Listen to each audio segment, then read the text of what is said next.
The people who saw the Avengers end were arguing about nothing. Within the hour, one of them was dead on the lawn. Then a teammate landed a stolen jet on the house.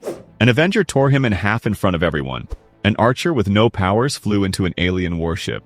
Ultron came out of a friend's body, one sphere at a time. The man who delivered her children asked what happened to them. Somebody screamed at her that she had killed her own husband. Nobody was fighting an enemy. Then a voice in the dark said, there was much more coming. This is the Avengers 500, published in 2004, written by Michael Bendis and drawn by David Finch. And here's the claim, which is not the one the cover is selling. The Avengers were not beaten that afternoon because nothing ever showed up to beat them. They were taken apart from the inside over roughly 4 hours by a member of the team who did not know that she was doing it and who was not told until the last issue.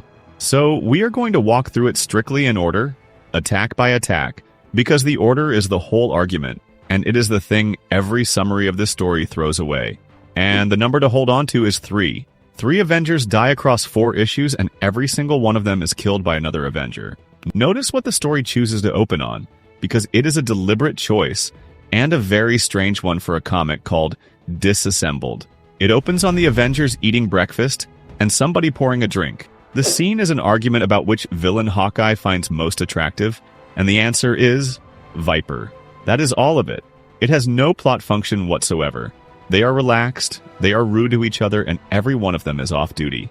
This is the version of the Avengers the reader has had for 40 years, drawn one last time, which is exactly why it is there. It is the last completely normal thing that ever happens to these people, and Bendis spends 2 pages on it so you can watch it get taken away. Then who walks up to the front gate? Somebody who should not be able to walk anywhere. Jack of Hearts is dead. Several of the people in that house watched him die, and the comic has them say so out loud before anybody moves. So who goes out to meet him? Scott Lang does, because his friend has apparently come home. And that is what you do when a friend comes home. The next page is 2 panels wide, and there is nothing in either of them but light. Jack of Hearts detonates at the front door of Avengers Mansion, and the first Avenger dies in the first 8 pages of a 4-issue story. Now notice who killed Scott Lang, because it sets the pattern for everything after it. Not a villain, not an invasion, and not an enemy of the Avengers. An Avenger, coming home, going off like a bomb on the doorstep. The survivors cannot see or breathe, and what they are doing in the smoke is calling for their captain. Then it thins out enough to find him. Scott Lang is gone. There are no last words. There is no fight. He is a man who went outside to say hello. So, what normally happens next in an Avengers comic? Normally they assemble, identify a culprit, and hit it until it stops. That shape is so reliable that it is basically the contract the title has with its reader. Except this issue cuts away from the disaster completely to the United Nations, and to Tony Stark. Stark is drunk in open session, insulting a foreign delegate to his face, in front of the world's press, while representing the Avengers, and he is a recovering alcoholic who has not had a drink. He works out afterwards that he simply started behaving exactly as though he had. He loses his position, and the Avengers lose their standing at the United Nations, in about 90 seconds of screen time. So why is a diplomatic humiliation in a comic about a mansion exploding? Because it is the second attack, and it is designed not to look like one. Hey, it looks like a man's own weakness arriving on schedule, which is the mechanism the whole story runs on. Every single thing that happens to these people is built out of something that was already inside them. Back at the mansion, SHIELD has taken the grounds, and Captain America is doing the only sensible thing available to him. He is asking the household staff what they actually saw. That is police work rather than superheroics. And it is the last completely competent act anybody in this story manages. Then somebody looks up. A Quinjet is coming in, it is one of theirs. And the pilot says the whole team has been called in. Nobody called them in. The jet does not land. It goes into the building, and the Vision walks out of the wreckage on fire. He is a synthezoid, an artificial man who had been an Avenger for 30 years, and at that point one of the steadiest people on the roster. So listen to what he actually does, because it is the most carefully written page in the issue, and almost nobody quotes it. He apologizes. He tells them in the middle of his own attack that he is no longer in control of himself. He tells them that although this will seem like a betrayal coming from him, it is not he who brings this on them. Then his face comes apart while he is still speaking, which means the last thing the Vision ever does as himself is warn them. And what comes out is not a weapon in any sense the Avengers are equipped to understand. Metal spheres drop out of his body onto the dirt and then just sit there, doing nothing at all. Captain America calls the fallback about a second too late, which is the only mistake he makes in the entire issue. There are dozens of them scattered across the lawn, and for one panel the Avengers are simply looking at some litter. Then the metal liquefies, stands up on its own, and becomes an army of Ultron drones. Ultron is the robot who built the Vision in the first place, which means the Avengers are now fighting the machine that made their friend. So the teammate they trusted for 30 years has just delivered his own Maker's army into their garden, using his body as the packaging. And what does an Avengers comic do with an army of robots in the garden? Exactly what you would expect, and this is the last time in the story that anything works properly. They fight. They are extremely good at fighting. And for 4 pages, this is a normal, competent, well-drawn superhero comic, which is deliberate because Bendis needs you to relax for exactly as long as it takes to clear a lawn. There's even a joke in the middle of it about how the drones will be over in a second. And here's the part that matters. The fight is short, and the Avengers win it comfortably. They work out that the drones die if you take the head, they say so out loud, and they clear the field. So why is winning the worst thing that could have happened to them? Because it leaves them standing in a garden with adrenaline, grief, and absolutely nothing left to hit. What are the survivors actually holding at this point? They are asking each other whether that was even the real Ultron, and not one of them can tell. Captain America explains what the Vision is. A synthetic organism built by Ultron to destroy the Avengers, who broke his own command codes and chose them instead. And She-Hulk is kneeling in the wreckage of him, asking why Scott Lang is dead and telling a corpse to wake up. And who is she? Jennifer Walters is a lawyer. She kept her mind. She kept her career.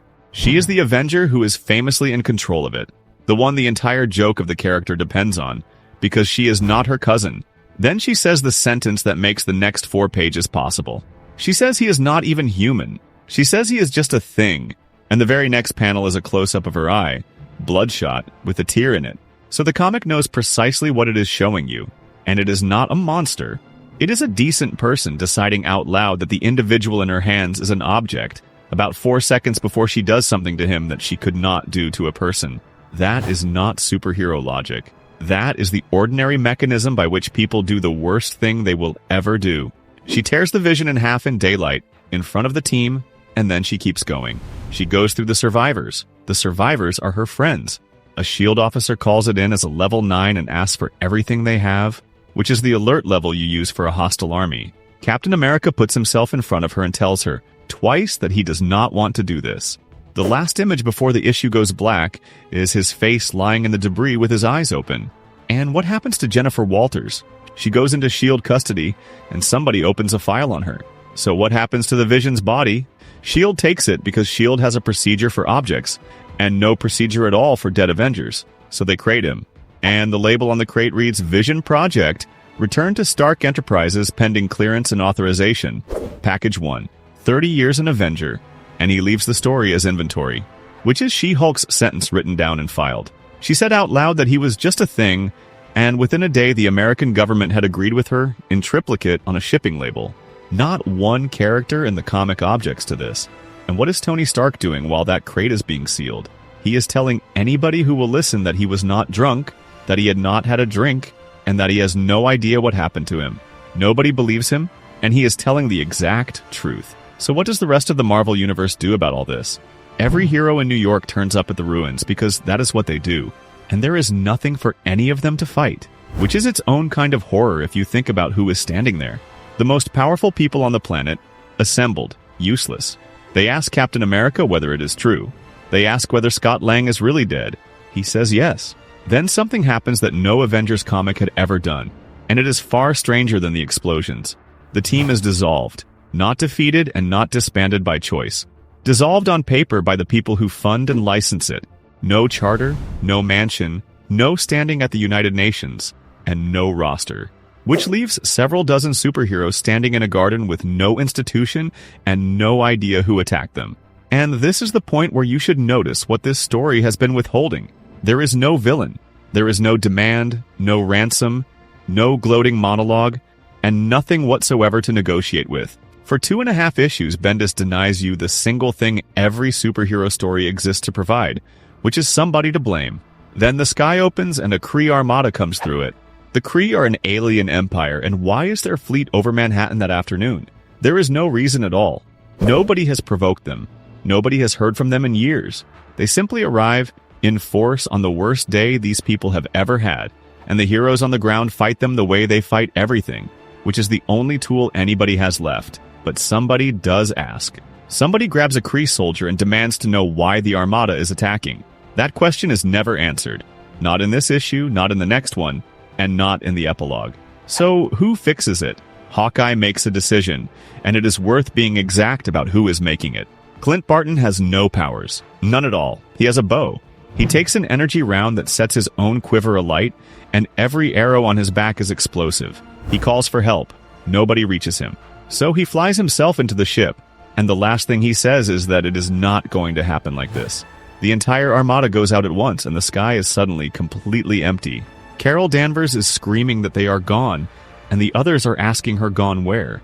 Then somebody picks up a piece of the wreckage and finds that it is not metal, and not paper, and not anything. That is the first hard evidence in the entire story, and it is devastating. What killed Clint Barton? A fleet that was never there. Which brings us to Avengers 503, and it does not open on the wreckage. It opens on a caption that says, simply, then. It is a quiet afternoon at the mansion, sometime before any of this, and Wanda is happy. And what does she say? She says she needed this, and then she says she is so crazy in her head today. She is joking. Everyone laughs. Then somebody in the room starts to say the word two and stops. Wanda asks what that means. Two of what? And the answer is nothing. No, it was nothing. And the subject changes. So the story tells you the whole thing in 7 panels before it explains anything. Somebody almost mentioned her twins in front of her, and the room covered it up. That is not a flashback for atmosphere. It is the Avengers being shown doing the thing that caused all of this, casually as a habit. The next caption reads now, and the difference between those 2 words is the whole issue.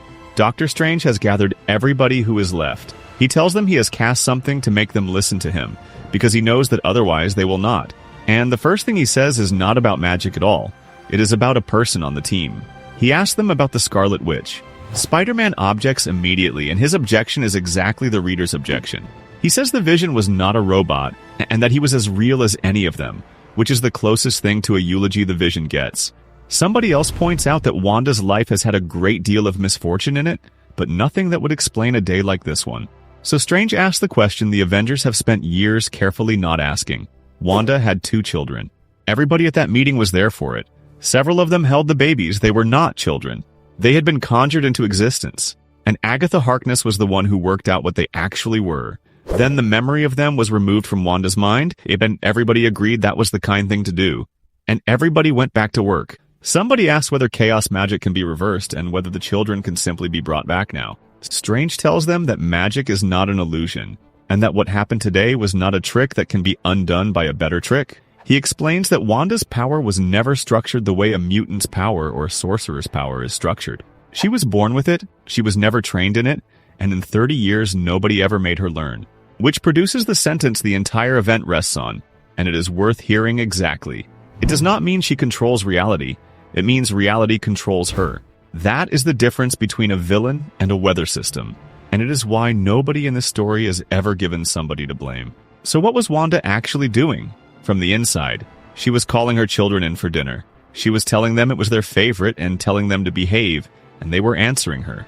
That is the scene running in her head while Avengers Mansion burns and her husband is pulled apart on the lawn. And when the others finally reach her, she is not defiant and she is not gloating. She is a parent being interrupted. She tells them to go away, and she says they should have been punished, which is not the language of a plan. It is the language of a grievance, and the grievance is years old and it is against them. Then Carol Danvers gets in front of her and says it as plainly as anybody says anything in this story. She tells Wanda that she killed her own husband, and that the Avengers are gone. All of it. And Wanda's only answer is about the children. She tells them that they cannot have them. So how do you arrest a weather system? Doctor Strange tells her to stop, and she says no. So he does the only thing left, which is to force her to see what she has actually done, rather than what she believes she has been doing. He uses the Eye of Agamotto to show her the truth, and it puts her straight down. Not a fight. A diagnosis delivered by force by the only person present qualified to make one, which leaves the Avengers standing around an unconscious woman with no idea what to do next, because there is no procedure anywhere for this. And then who turns up? Her father. Magneto looks at the ruins and says that Xavier was right, and that it was her.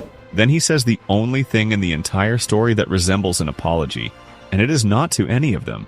He tells his daughter that he failed her. Somebody asks him where he is taking her. He does not answer, and not one of them stops him. Now let us be fair, because there is a second reason this story exists, and it has nothing to do with chaos magic. The Avengers title was commercially and creatively stuck, and Marvel wanted a hard reset rather than another arc. Disassembled clears the board and Bendis relaunches the franchise almost immediately as New Avengers, rebuilt around Spider-Man and Wolverine, and it sells enormously. So there are two reasons for these 3 deaths, and the comic only ever has to give you one of them. The in-story reason is that Wanda did it. The commercial reason is that the line needed a new number 1. And those two never have to be reconciled, because the culprit is not conscious of being the culprit. An unconscious culprit cannot be argued with, which is extremely convenient. Did it stay settled? No. 6 years later, Avengers. The Children's Crusade goes back and puts Doctor Doom behind it. Wanda went to him for help with darker magic after losing the children, and what the two of them raised was far beyond her. Sources still disagree about how much of this that actually undoes, and Marvel has never given a clean answer about where Wanda stops and Doom starts. What is not in dispute is that Marvel spent 6 years walking this characterization back, which tells you fairly precisely how it landed at the time. So what actually happened to the Avengers that day?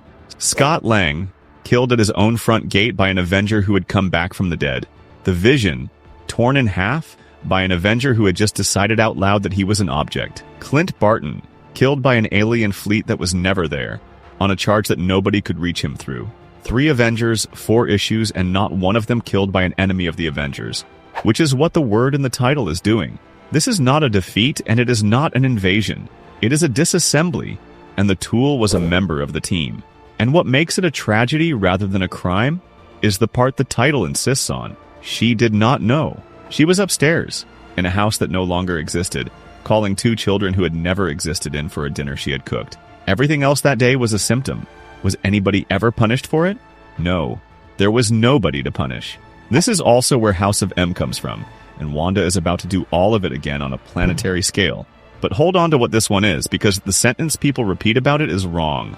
Nobody attacked the Avengers that day. They were simply standing next to someone who had stopped being able to tell the difference.